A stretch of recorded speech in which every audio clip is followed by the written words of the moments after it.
I took a train from Tokyo by myself, Yeah. In 1943. all the way to Shimonoseki, Kyushu, Okay. By Fukuoka. Fukuoka, okay, somewhere, whatever, Or yeah. somewhere over there? And from there, ferry to Busan. Korea. Busan, they call it Okay. Busan. Yeah. Then you board this called Asia, that's called Taidiku. The trains are larger because the railroad tracks are wider. Yeah. I boarded that. And it goes to Southern Korea today, called South Korea, North Korea, to Manchuria. Mm-hmm. The Manchuria was set up in 1932 Mm-hmm. by the Japanese government. Mm-hmm. They're gonna go, and then of course the train goes south again to enter China. Mm-hmm. But I tell you what, that was another experience I'll never forget. And that was February. Oh, okay. Middle winter. Cold, Yeah. cold. I could tell you a story about all the things happened on the train. Yeah. What? Yeah. What would happen? I sat next to a gentleman with a suit on. Was this in Korea or Japan? This is 1943. 1943. This is when you were going on your first assignment. Yeah, that's that Busan. To Still, it was February part of 1943. Japan. Yeah. Korea was part of Japan, remember, Right. in those days. Okay. And I sat next to this gentleman with a suit on. Everybody else had coolie outfit. Mm-hmm. And this is second class, or whatever you call it. And I didn't know a word of Chinese, and it dawned on me. I said, what do I know? I knew, thank you. Xie Yeah. Well, anyway, this guy started showing interest in me. And the merchants will come around with fruits and apples and tea and all. He'd buy it, you know, puts it on the sill, windowsill. Right. And he would start sharing. Oh, wow. Yeah. Filthy, filthy. Yeah.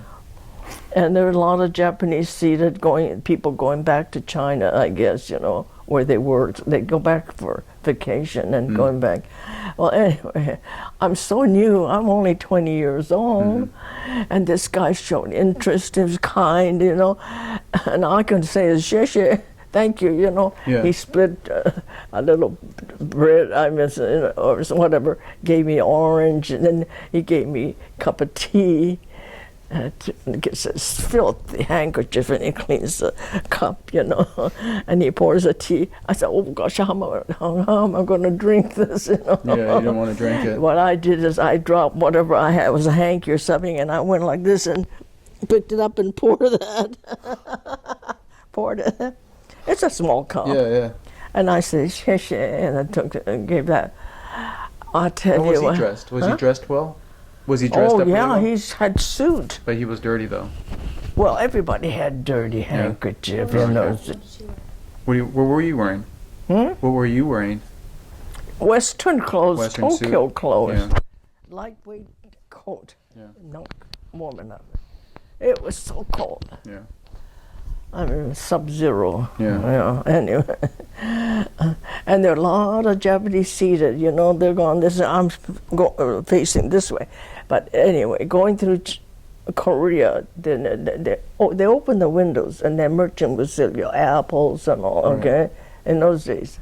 Well, anyway, we got to Manchuria. You're still going north. Yeah. Then we come to the Manchurian, a big city called Mukden. Mm-hmm. That from then, the Asia goes down south. Yeah. And that's when they're headed for northern China. Yeah. But because Manchuria is a new country established by the Japanese military, Yeah. you gotta have custom. Right. Okay. And suddenly this guy said, Mosting, you keep my briefcase. You may have your suitcase. That's what he's saying. Yeah. That we swapped. Mm. So he's hiding something. So on the customs, they all board. They look at you. If it's a female, they don't look much. Yeah. But it was my suitcase. I don't know if they opened or not, but they kind of put a chalk mark. But they didn't look at my briefcase because I'm a female. Yeah. I got through. He was something. He got through the customs at the border Yeah. of Manchuria and China. Wow. And not too far, you come to Beijing. Yeah. Then from Beijing, it's about 2-hour drive because, train. Yeah. And you come into Tianjin. Yeah. By now, it's late. dark. We got off because they said Tianjin. But let me tell you, he got off. He took my suitcase. I took his briefcase.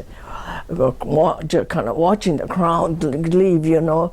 It's dirty. Let me tell you. And the thing is that we didn't know where the exit was, and of course everybody had black coolie type outfit. They're all heading for the exit gate. Yeah. This guy seems to go another direction. Yeah. And I had to find, and it scared me. He didn't know much about Tianjin. I said, he's taking me. So I motioned, I said, I want my suitcase. And I gave him back a briefcase. Then I followed the crowd. The crowd was just the crowd.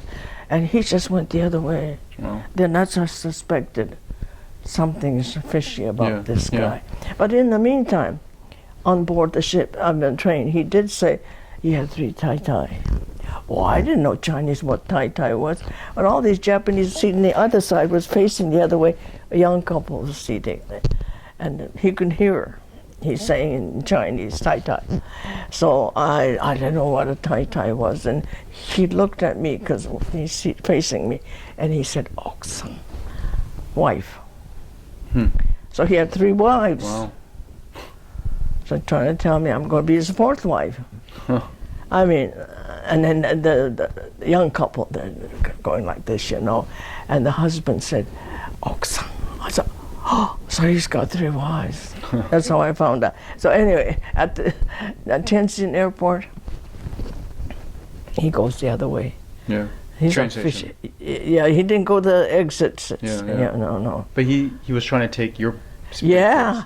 Well, that's because something's in that briefcase. You don't know what it was? Maybe jewelry, maybe whatever. Anyway, I got away from that guy. Yeah.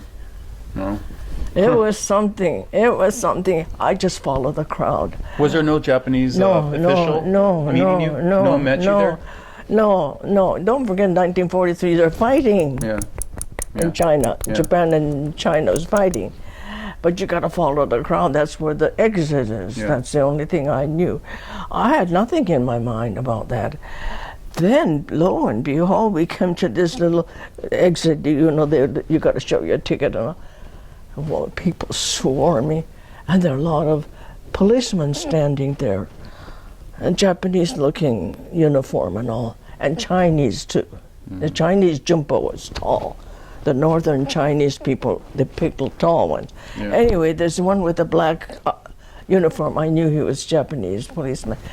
And he came directly to me, spoke in Japanese. I almost cried. And he said, are you Choko Hayashi? Hayashi Choko-san desu ka? And I said, yeah.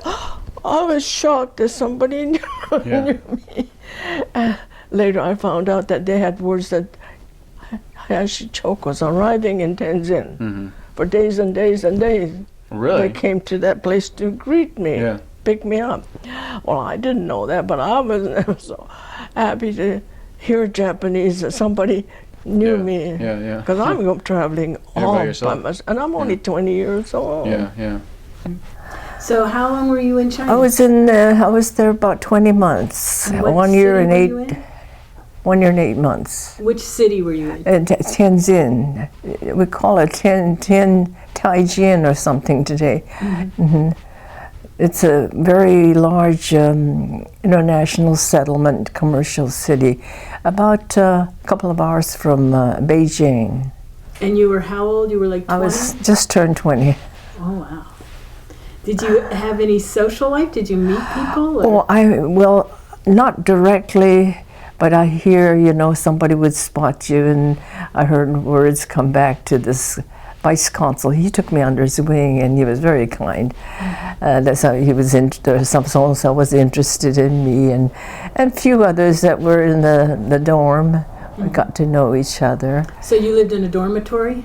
Well, it was just a little room for employees, and it was above the fire station.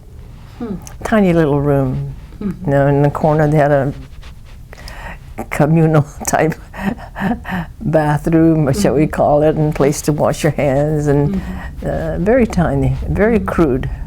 Yeah. And how many other people lived in They had about 1, 2, three, four, about five people living there. It's very small, tiny room. Just enough to sleep. And what year was 1943. 1943. I arrived there 3rd of February, 1943. Cold So this was day. during the war? The war? Oh yeah, the war was going on. So that must have been... It was rough. Yeah. And dismal. Just depressing, you might call it. And you know, someone said to me, there's always a good and a bad in every country. Just look for the good. Then spring came, you know, March, April, and the flowers started to bloom, everything turned green, and I thought, this is it. It's not too bad. It was beautiful in my eyes. It looked beautiful. And from then on, I really enjoyed myself. Just try to look at all the good things. And it wasn't that bad. Of course, everything else down, if you look down, is dirty, smelly, a lot of poor people. It was very depressing. So you just kind of look up, look at the blue sky and the green leaves and the beautiful flowers. That kind of made it worthwhile. Sure. And you don't realize it until you leave a pretty country like Canada, where it's always green, and Japan's always green, to realize that they don't have all that luxury. So you stayed 20 months, and what did you just make a point of leaving, or what was? Well, it was getting the war was getting very bad all over, and of course they were fighting in China as well, and we just managed to just escape like. And I just had a little bag, they call it rucksack, you know. You stuff everything in there, and then I came back to Japan. And it's a good thing, because the ones that left behind were all taken to evacuation centers, prison. Oh my God. Yeah, because So it was people you 1940. knew? Because it was 1944. So some of the people you had worked with were in prison? I understand, you know, except for the ones in the consulate, they had special privileges, so they managed to all get out. Wow. Because 1944 fall, and then next year was 1945, and the war ended. But it was very interesting that I went to the movies and I was followed by two men. I told you one time? No? They followed us and they said, oh, we're just new. We came from, he said a name, and from Japan, and they were journalists. And they were asking all kinds of questions, and they had to have a place to stay. So now this was you were in China still? yeah, when I was in China, we went to movies with my friend, Japanese. She worked for the consulate, and so we went to the movies, and we found the two men were following us, and then you know they started to talk to us. But we, out of kindness, I said, instead of taking them to the, shall we say, hotel, we said, why don't you come and stay with one of the young men? They have a room and they can put you up, and you know, we can fix you dinner, which we did. And we welcomed them because we thought they were just so new, because I knew how it was for me. And the next morning, you know, very early, a policeman came, knocked on my door, and he came to explain that those two men had to leave very early, about 4 o'clock. They kind of had to leave. They were embarrassed. They told the policeman that they thought I was a spy. That's why they were following me. Oh my God. And so they had to explain why they had to leave. They were embarrassed to face me. Oh my Because God. we were so nice to them. We made them dinner and all that stuff. So they left without saying goodbye. That's that. but Oh no, sent they were so, you know, apologetic that they hadn't said, you know, properly, you know, their thanks and all that. So he left that message, and I said, who is this person? And told me the name, and I thought, goodness, I had never heard of this woman. And she was Chinese and spoke a few languages fluently.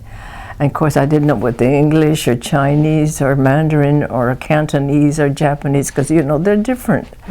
Anyway, and I thought, goodness, I immediately thought of Matahari, you know, that famous spy.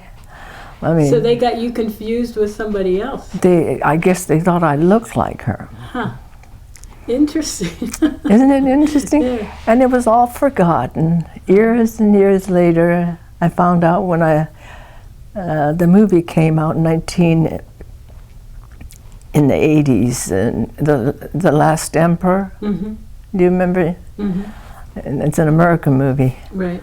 I started spotting a lot of things, and there's some resemblance, and put a lot of things together. And I said, well, gosh, I was there. And then I thought, that woman with the uniform on, he always had a military uniform on, was the spy that I was mistaken for. I said, oh my goodness. So I went back to see that movie 8 times.